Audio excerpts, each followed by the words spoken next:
Did you really expect K-pop Demon Hunters to get popular? I mean, it's already been a quarter of a year since its release, and we now have sing-alongs in movie theaters, talks about upcoming sequels and toys, as well as speedrunning their appearance on Fortnite of all things. How did we get here?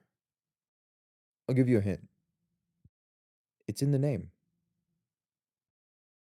It's K-pop.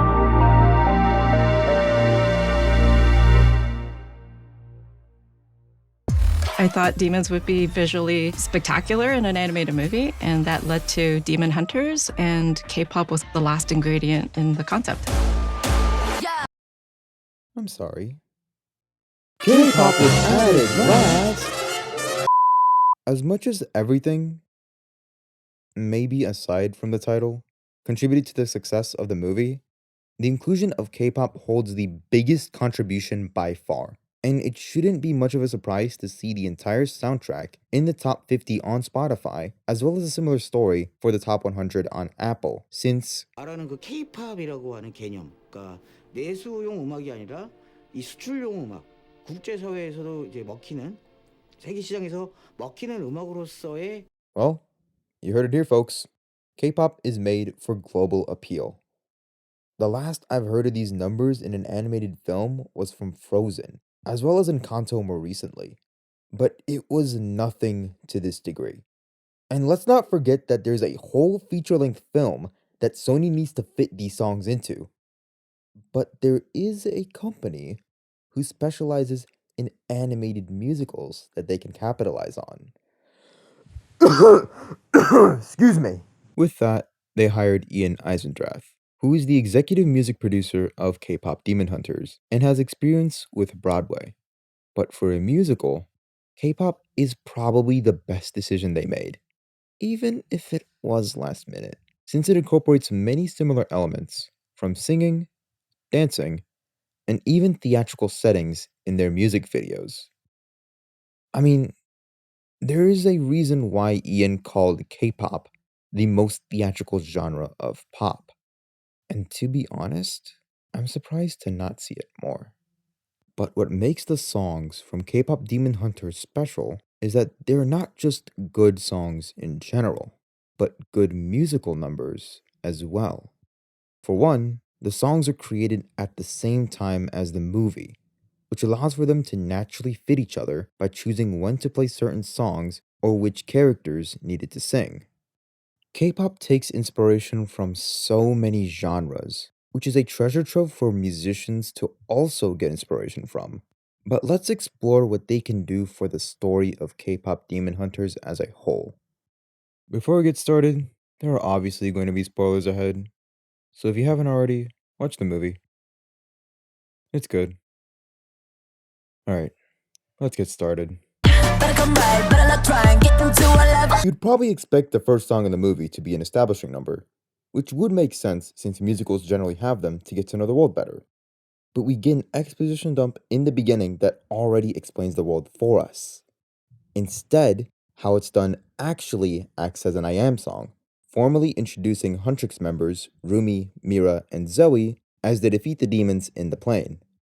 This is a bit weird since the I Am song is usually used for villains, with notable examples being Moana Shiny and Beauty and the Beast Gaston, but the producers revealed that How It's Done is inspired by West Side Story's Jet Song, which is A, very fitting, since the Jet Song is also an I Am song, with it literally describing the Jets, and B, they're already taking inspiration from Peak, so you know what you're getting into.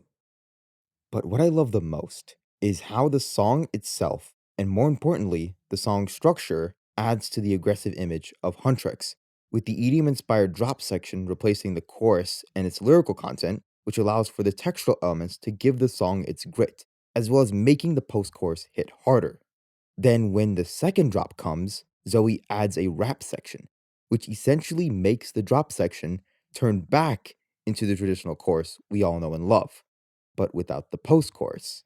Instead, we get a bridge section that then leads into the post-chorus we're all used to, as well as an outro, which makes the post-chorus act as the chorus and the outro act as the post-chorus. And do you see how this is cool? How it's done is by far my favorite in the movie. But what makes it even more cool is that we can actually hear the song get more aggressive from the flute lead in the intro. And as the song progresses, the flute becomes more distorted until we get something that just straight up sounds like the Spider Man 2099 theme. And to add to this, we can talk about something known as the YG Party Chorus, where the chorus becomes more lively at the end and is a staple of many YG groups, such as Blackpink, which Huntrix is based off of. Many of these elements appear in K pop songs today, such as Pop Stars by KDA, which was what first came into mind when listening to the song for the first time. But I gotta give it to Domino by Stray Kids for being a more fitting example, since it has a similar distorted lead, EDM inspired drop section, as well as adding an incredible post chorus after the drop. But all you really have to know is that if you mess with Huntrix, you're. We now reach the song that took everyone by storm. And it's no accident. Golden plays an incredibly important role in the story because it acts as the I Want song for the girls, which helps us connect with their motivations. And if you know anything about the Disney Renaissance, it's that the I Want song should be a huge green flag, since we see it in many memorable films such as The Little Mermaid with Part of Your World, and one of my personal favorites, Beauty and the Beast with Belle, which doubles as an establishing number as well. Man, I'm on a roll today! So, in order to achieve this monumental task, they took inspiration from songs such as Juicy by Notorious B.I.G., as well as Forever, with their ability to talk about their struggles of trying to figure out who they are.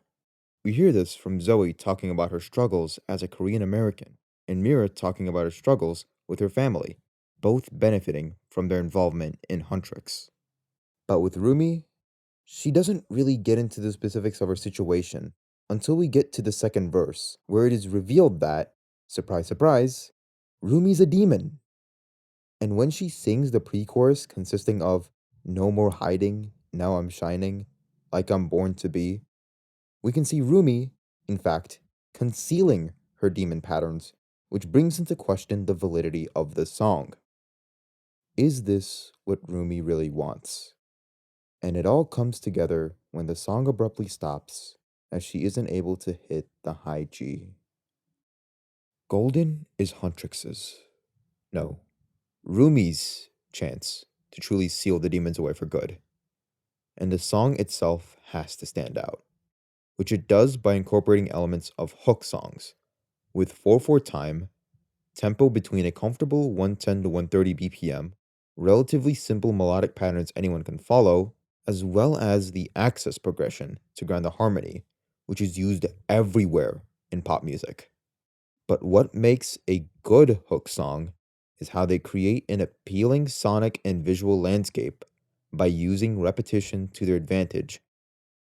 Many of these elements can also be seen in I Am by IVE, where they have a similar synthwave beat and around the same tempo as Golden, as well as the music video itself having many musical cues in the visuals. But for now, we'll just have to wait and see if the Hunmoon turns golden. Ring around the roses, pockets full of posies. Ashes all around, round till we all fall down. Did you keep what I said in mind? Because Soda Pop is also a conventional hook song, since it has many of the same elements as Golden, as well as resonating with many people from just one live performance. So, how were the Saja Boys able to quickly gain traction and get up to par with Huntrix? Remember how I said that hook songs have an appealing sonic and visual landscape? Yeah. Let's now focus on the visual side of things.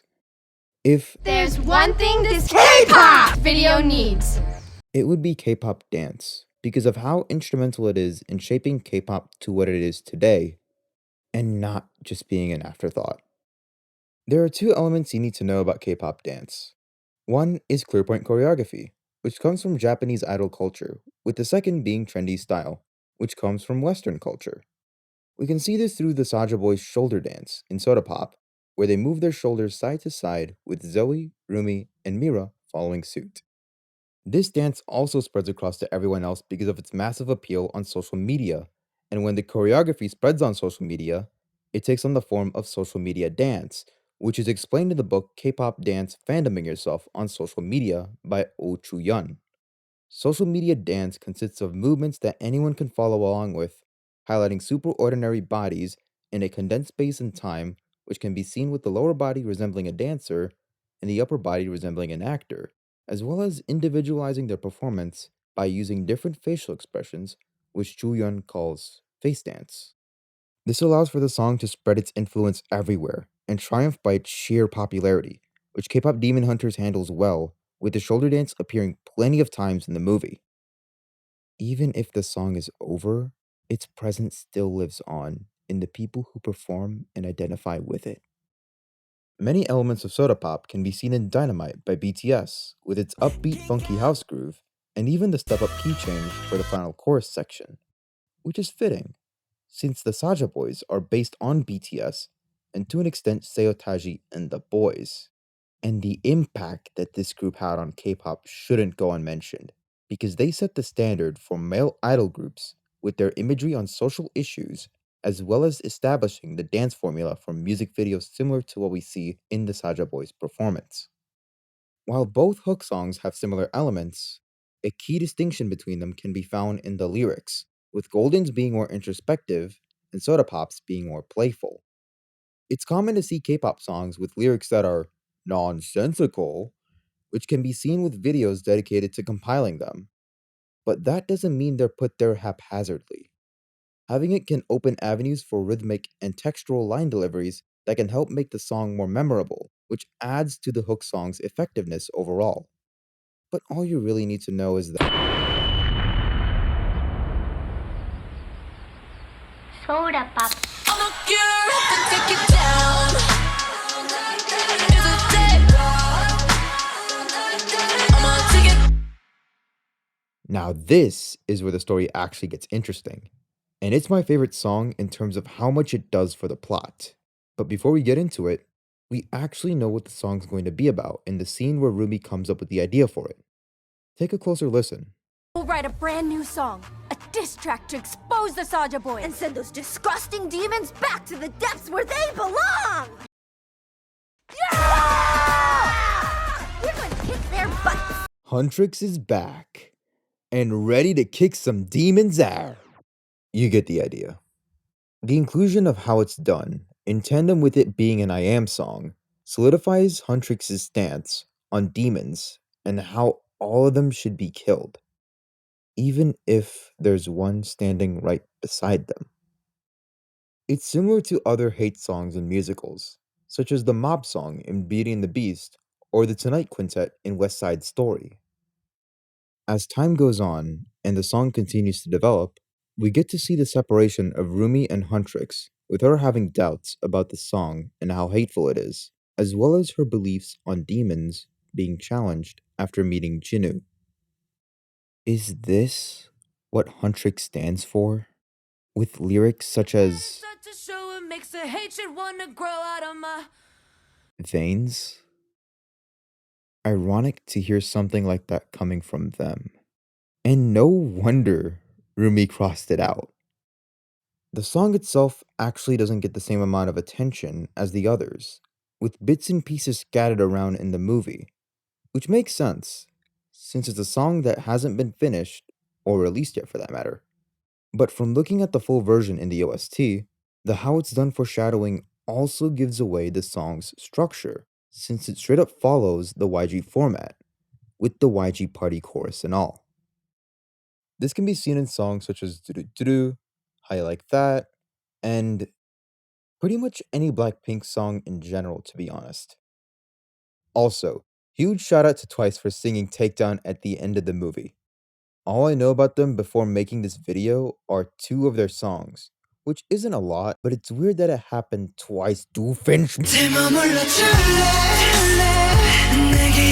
you remember the first K-pop song you listened to? For me, one of them was Butterfly by BTS back in middle school. And Free takes a similar approach with the R&B influences and melodic patterns. But they completely changed the song structure. So far, we've listened to songs that have a verse, pre-chorus and chorus structure. But with Free, it uses a more traditional verse-chorus structure.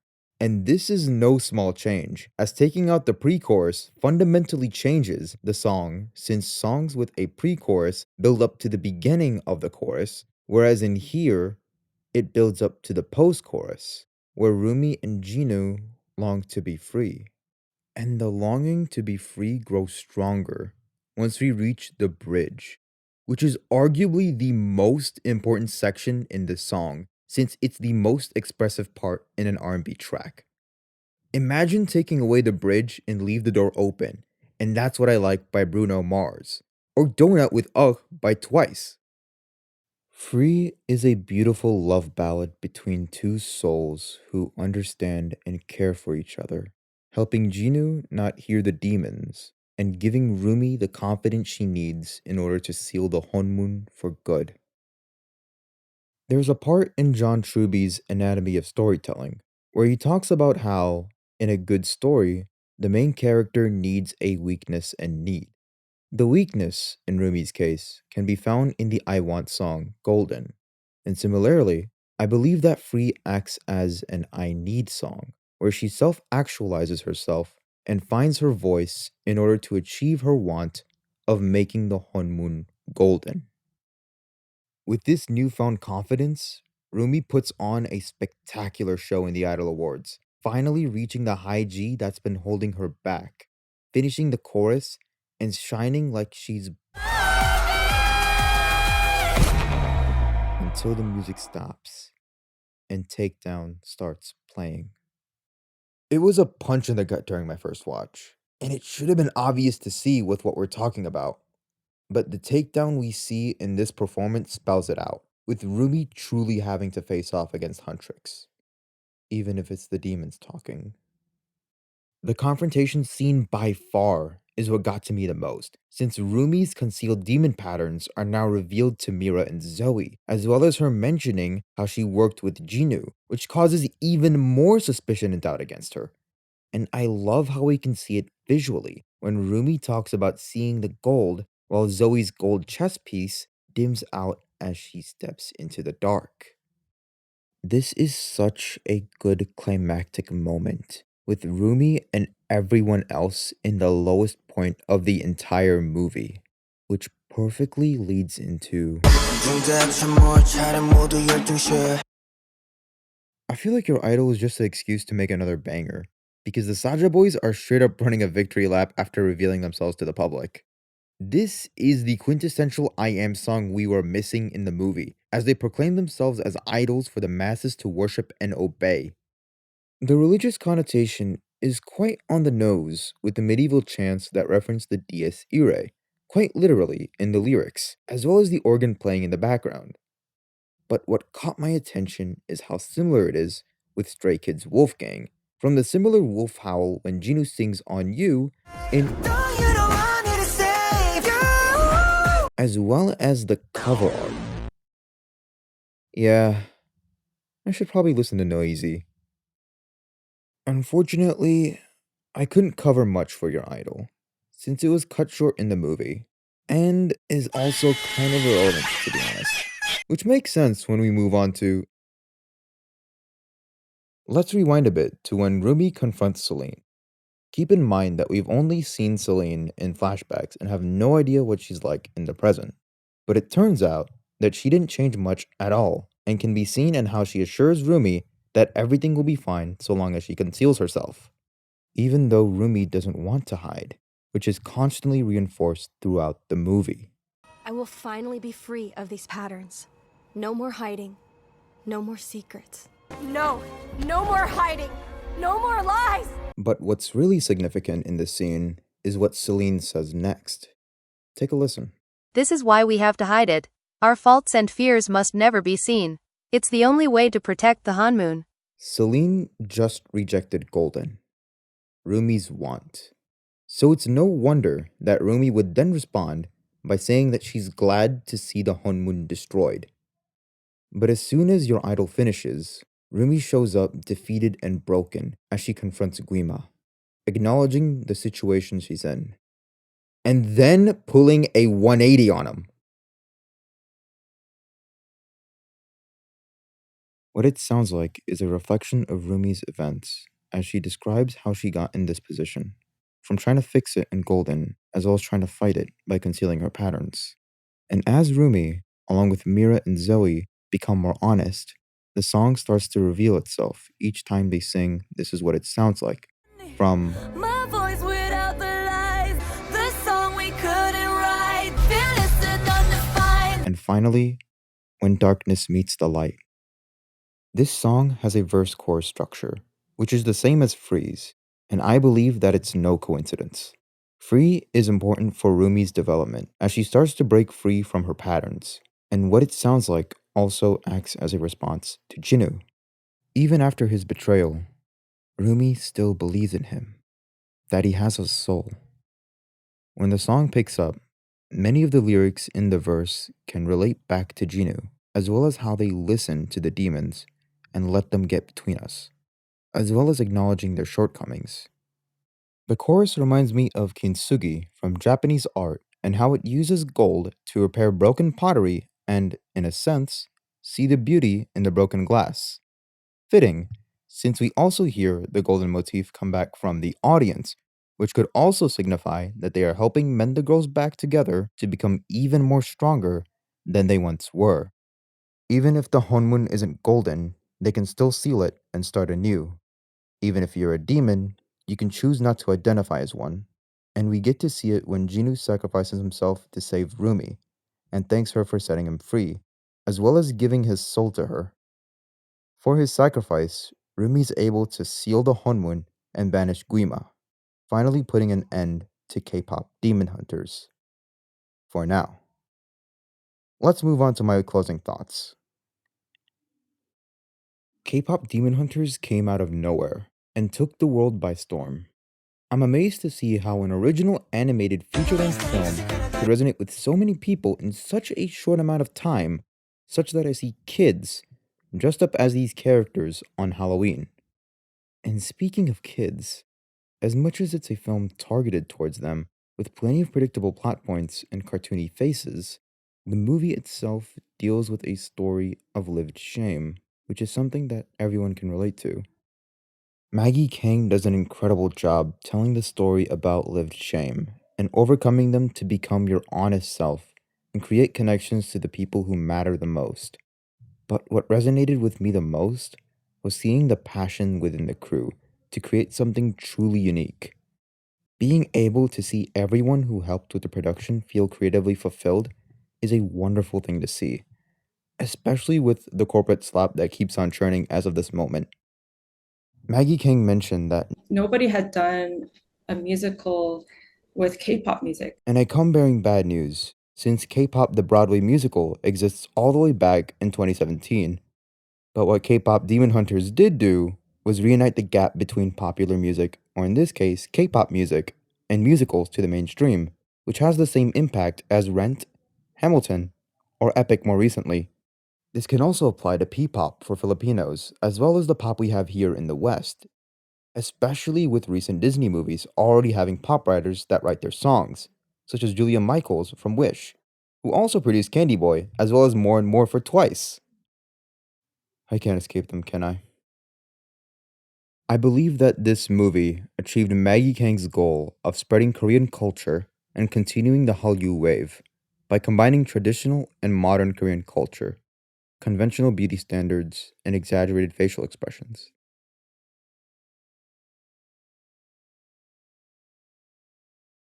Do you see it now? K-pop Demon Hunters was able to redefine the Disney Renaissance by taking elements that work and combining it with something expressive, something that holds significance, something you care about. I hope to see more stuff like this.